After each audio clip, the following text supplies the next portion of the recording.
আজি উচ্ছেদৰ দ্বিতীয় দিন।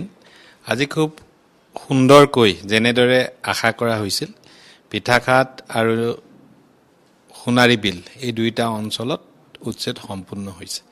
আপোনালোকে নিজেও দেখিছে ইয়াত কোনো ভূমিহীন লোকে দখল কৰা নাই, বৰঞ্চ একোজন ব্যক্তি নিজৰ 500 বিঘা 600 বিঘা মাটি তেওঁলোকে দখল কৰি আছিল। তাতোতকৈ ডাঙৰ কথা হ'ল ইয়াত এক অপৰাধৰ সাম্ৰাজ্য গঢ়ি তুলিছিল। ইতিমধ্যে কেইবাজনো ব্যক্তিক গ্ৰেপ্তাৰ কৰা হৈছে। হাৰু নামৰ যিজন ব্যক্তিক গ্ৰেপ্তাৰ কৰা হৈছে, তেওঁ ঘৰ উচ্ছেদ কৰিবলৈ যাওঁতে গোপনে প্ৰস্তুত কৰি ৰখা বৃহৎ চুফাৰীৰ কাৰখানা উদ্ধাৰ হৈছে, চুফাৰী উদ্ধাৰ হৈছে। তেওঁলোকৰ ম্যানমাৰৰ চুফাৰীৰ লগত যোগাযোগ আছিল। এই উচ্ছেদৰ প্ৰাক মুহূৰ্তত ড্ৰাগছৰ সৈতে হাৰু গ্ৰেপ্তাৰ হৈছে, কেইবাজনো আৰু লোক গ্ৰেপ্তাৰ হৈছে। এক অপৰাধৰ ৰম্যভূমিলৈ পৰিৱৰ্তন কৰা হৈছিল এই অঞ্চলটো। কিছু বনাঞ্চল বা নগা সীমান্তৰ দুৰ্গম অঞ্চল হোৱাৰ বাবে তাত তেওঁলোকৰ অপৰাধমূলক কাম কাৰ্যবিলাক নিৰ্বিবাদে চলি আছিল। আৰু অসমৰ শক্তিশালী মুখ্যমন্ত্ৰী ডক্টৰ হিমন্ত বিশ্ব শৰ্মা ডাঙৰীয়াৰ বলিষ্ঠ নেতৃত্বত ইয়াত প্ৰথম পৰ্যায়ত 11,000 বিঘা মাটি উচ্ছেদ কৰাৰ কাৰণে কাম আগবাঢ়িছে। আৰু যোৱাকালি কম মাটি হৈছিল, কিন্তু বেছি ঘৰ হৈছিল, কাৰণ যোৱাকালি এৰিয়াটো আছিল এটা ব্যৱসায়িক এৰিয়া। বিদ্যাপুৰ আছিলে তেওঁলোকৰ সকলো কাম কাজ, ব্যৱসায়, অৰ্থনীতি, ড্ৰাগছ, বিভিন্ন বেয়া কামৰ চেণ্টাৰ টাইপ, এপিক চেণ্টাৰ তাতে আৰম্ভ হৈছিল আৰু তাৰ পৰাই তেওঁলোকে পৰিচালিত কৰিছিল।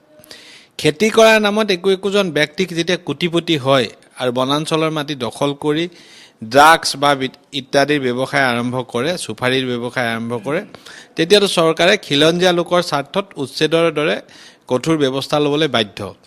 আজি 2 দিন গ'ল, মই ভাবোঁ আৰু 4 বা 5 দিনৰ ভিতৰত আমি সম্পূৰ্ণ 11,000 বিঘা মাটি বেদখলকাৰীৰ পৰা উচ্ছেদ কৰিব পাৰিম। এই 2টা দিন খুব সুন্দৰকৈ গৈছে, কোনো প্ৰতিৰোধ নাই। এই অঞ্চলত থকা প্ৰত্যেকটো ঘৰ ইতিমধ্যে তেওঁলোকক যেনেদৰে জাননী দিয়া হৈছিল তেওঁলোকে খালী কৰি আঁতৰি গৈছে, আৰু বাকী অঞ্চলবিলাকতো তেওঁলোক আঁতৰি যাব। আপুনি আৰু এটা কথা কৈছে যে বিভিন্ন বাধা, ডেফিনেটলি বিভিন্ন ইণ্টাৰেষ্টত মানুহে এই উচ্ছেদটো ভাল পোৱা নাই। কিছুমান মানুহে, যিবিলাক মানুহ খিলঞ্জীয়াৰ স্বাৰ্থৰ পৰিপন্থী, তেওঁলোকে ইয়াত এই ব্যৱসায়বিলাকৰ লগত জড়িত হৈ আছিল, তাৰ লগত শিল বালিৰ ব্যৱসায়ৰ লগত জড়িত হৈ আছিল। কিছুমান মানুহে ৰাজনৈতিক স্বাৰ্থত ভাল পোৱা নাই। এই ভাল নোপোৱা মানুহখিনিক কিন্তু আমি এভইড কৰি ধুনীয়াকৈ কামখিনি কৰিব পাৰিছোঁ। মানুহে ভাবিব যে উচ্ছেদ কৰিলে ইয়াতে আমাৰ কাম শেষ নেকি? উচ্ছেদ কৰাৰ লগে লগে আমি খুব কম দিনৰ ভিতৰতে, 15 দিন এমাহৰ ভিতৰতে এই গোটেই সমগ্ৰ এৰিয়াটো প্লেণ্টেশ্যন আৰম্ভ কৰিম। আমি ক'ত ক'ত গছপুলি আমাৰ হাতত আছে, কেনেকৈ 1 কোটি গছপুলি বা 50 লাখ গছপুলি ইয়াত ৰোপণ কৰিব পাৰি, এই সকলো পৰিকল্পনা আৰম্ভ কৰিছোঁ।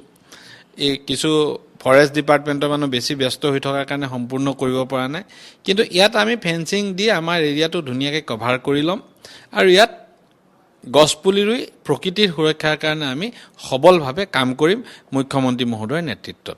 আমি অপৰাধমুক্ত এখন সমাজ পাম। ইয়াত এনেকুৱাও উদাহৰণ আছে পূৰ্বতে যে 2জন ব্যক্তি, তেওঁলোকৰে ব্যক্তি, কিবা কথাত বহি আছে, কাজিয়া লাগিলে আৰু কোনো কথা বতৰা নাই, পকেটৰ পৰা পিষ্টল উলিয়াই ইজনক গুলিয়াই দিলে। পাছত পুলিচে এৰেষ্ট কৰিছে।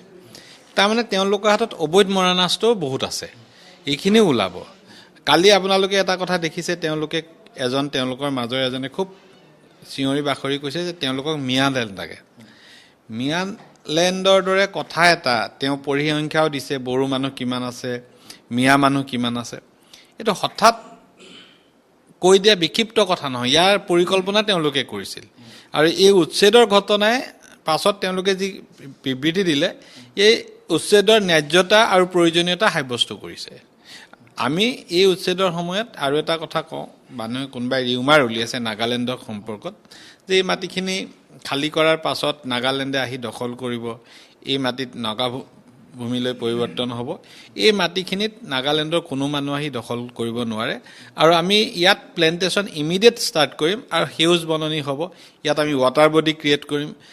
পৰাপক্ষতটো আমাৰ এটা ইচ্ছা আছে, নেঘেৰী বিলকে কেন্দ্ৰ কৰি এই এৰিয়াটো এটা টুৰিষ্ট ডেষ্টিনেশ্যনলৈ আমি লৈ যাবলৈ চেষ্টা কৰিম। গোলাঘাটৰ নেঘেৰী বিলৰ প্ৰায় 59টা পৰিয়ালে তাত আবেদন কৰিছিলে, তেওঁলোকৰ নটিছ পিৰিয়ড এতিয়াও শেষ হোৱা নাই। আমাৰ ইয়াত মই জনাত যিকেইটা 15টা পৰিয়াল আছিলে তাৰে এটা পৰিয়াল তেওঁলোকে নটিচ দিয়া গাঁওকেইখনৰ ভিতৰত নহয়, ধূপগুৰি গাঁৱত। গতিকে তেওঁ বস্তুটো ইয়াত ইমান চিন্তা কৰিব লগা নাই। বাকী যি পৰিয়ালকেইটা আছে, এই পৰিয়ালকেইটা 15টা পৰিয়াল, তেওঁলোকক প্ৰথমে তেওঁলোকে উচ্ছেদৰ অবৈধ বুলি কৈছিলে। পাছত কোৰ্টক ক'লে যে তেওঁলোকক অধিক সময় দিব লাগে, 15 দিন সময় দিব লাগে। কোৰ্টেও আমাক কৈছে সেই 15টা পৰিয়ালক আৰু 7 দিন সময় বেছিকৈ দিবলৈ। চৰকাৰে নিশ্চিতভাৱে কোৰ্টৰ নিৰ্দেশ পালন কৰিব, কিন্তু সেই পাৰ্টিকুলাৰ 15টা পৰিয়াল আমাৰ সৰু পথাৰৰ, তেওঁলোকৰ পৰিয়ালকেইটাত চৰকাৰে 7 দিন যোৱাৰ পাছত হয় উচ্ছেদ কৰিব, কিন্তু কোৰ্টত তেওঁলোকে কৈছে যে 7 দিন যোৱাৰ পাছত তেওঁলোকে নিজে আঁতৰি যাব। গতিকে আঁতৰি গ'লে আমি সেইটোৱে বিচাৰোঁ, আমিতো উচ্ছেদ কৰিব নিবিচাৰোঁ। বস্তু বাহানি নষ্ট নোহোৱাকৈ থাকক, আঁতৰি যোৱা কিন্তু খুব ভাল কথা। আমিতো কোৰ্টৰ কথাটো আদৰণি জনাইছোঁ আৰু আঁতৰি যোৱা তেওঁলোকৰ ইচ্ছাক আমি সমৰ্থন কৰিছোঁ। চাওক, আমি য'ত উচ্ছেদ কৰিছোঁ এইখিনি ৰিজাৰ্ভ ফৰেষ্ট। ৰিজাৰ্ভ ফৰেষ্টত আদানীক চমজাই দিয়াৰ কোনো প্ৰশ্নই নাহে। দ্বিতীয়তে, এডভান্টেজ আছাম 2.0 যেতিয়া বৃহৎ সফলতা হ'ল, মানুহে যেতিয়া 6 লাখ কোটি টকা অসমত ইনভেষ্ট কৰিব খুজিলে, ডেফিনেটলি পইচা ইনভেষ্ট কৰিবৰ কাৰণে ক'ৰবাত নহয় ক'ৰবাত মাটি লাগিবই। আমাৰ বিৰোধী শক্তিসমূহে, বিৰোধী দলসমূহে এনেকুৱা কৰিছে যে এডভান্টেজ আছাম 2.0ৰ যিখিনি ইনভেষ্টমেণ্ট তেওঁলোকে সমৰ্থন কৰিছে, কিন্তু ইয়াত বহিব নালাগে, মাটি নালাগে। তেওঁলোকৰ উদ্দেশ্যটো হ'ল যে ইয়াৰ নিবনুৱা যুৱকে চাকৰি পাব নালাগে, অসমৰ অৰ্থনীতি শক্তিশালী হ'ব নালাগে, আৰু তেওঁলোকে মানুহৰ দুৰ্ভাগ্য, দুৰ্দশা আৰু দৰিদ্ৰতাক লৈ ৰাজনীতি কৰিব পাৰিব। গতিকে তেওঁলোকে বিৰোধিতা কৰা মানে আমি এটা কথা বুজি পাওঁ যে আমি ঠিক ৰাস্তাত গৈছোঁ। ইয়াত কোনো কাৰণতে তেওঁলোকৰ কোনো পুঁজিপতি কাৰোক চমজাই দিয়া কথা নহয়। ফৰেষ্ট ডিপাৰ্টমেণ্টে ইয়াত প্লেণ্টেশ্যন কৰিব, বনানীকৰণ কৰিব, দৰকাৰ হ'লে টুৰিষ্ট ডেষ্টিনেশ্যনৰ কাৰণে কাম কৰিব। ইয়াত কোনো উদ্যোগ, কোনো বেলেগ হ'ব নোৱাৰে, ফৰেষ্ট ৰিজাৰ্ভ ফৰেষ্ট এইখিনি। গতিকে সেইটো ভুল ধাৰণা। বিশেষ ধৰ্মীয় সংখ্যা মানে লঘু সংখ্যাখিনি চাওক, যিখিনি নটিচ গৈছে, গাঁও হিচাপে গৈছে, ব্লক হিচাপে গৈছে। সেই ব্লকত যদি আদিবাসী লোক আছে তেওঁলোকেও গৈছে, সেই ব্লকত যদি বেলেগ নেপালী লোক আছে তেওঁলোকেও গৈছে। জনজাতি লোকসকলে নটিচ হয়তো নাই যোৱা, মই যিমান দূৰ জানো, কাৰণ তেওঁলোকে 2006ৰ ফৰেষ্ট ৰাইট এক্টৰ অনুসৰি ফৰেষ্ট ৰাইট চাৰ্টিফিকেট যিটো এফআৰচি তেওঁলোকৰ হাতত আছে, তেওঁলোকে ভূমিৰ অধিকাৰ তেওঁলোকে পাবই।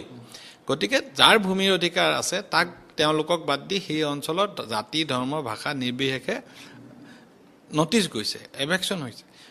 তেওঁলোকৰ সংখ্যাটো বেছি।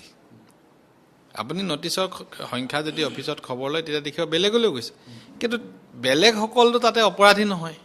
বেলেগসকলে তাত ড্ৰাগছৰ কাৰবাৰ কৰা নাই, বেলেগ কোনো মানুহে তাত গৈ 300 বিঘা মাটি দখল কৰা নাই, কাৰোবাৰ 2 বিঘা মাটি আছে বেলেগ কথা।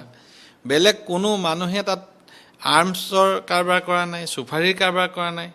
গতিকে এই সকল মানুহক উচ্ছেদ কৰোঁতে বিৰোধিতা কৰাসকলৰ কথা আমি ক'ব পাৰোঁ যে এইবিলাক বিৰোধিতা কৰিলে, এইসকলক উচ্ছেদ কৰিলে তেওঁলোকৰ অপকাৰ হৈছে, সেইকাৰণে তেওঁলোকে কৰিছে। কিন্তু আমি আগতেই কৈছোঁ যে সৰু পথাৰত উচ্ছেদ হওঁতে কোনেও যাতে ইয়াত ঘৰিয়ালৰ চকু পানী টুকিবলৈ নাহে, আৰু আহিলে গণপ্ৰতিৰোধৰ মুখামুখি হ'ব।